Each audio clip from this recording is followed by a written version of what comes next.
Guys এটার নাম হচ্ছে আরাগস্তা। এই আরাগস্তাটা দিয়ে আমি এখন একটা কাতালানা করব।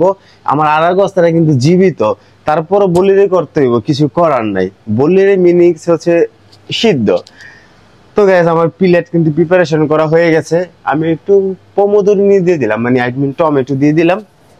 আর হচ্ছে এখন এই আরাগস্তাটা আমার সুন্দরভাবে কাইটা নিতে হইব। আমি এখন এটা আরাগস্তাটা কাটবো সুন্দরভাবে, ঠিক আছে?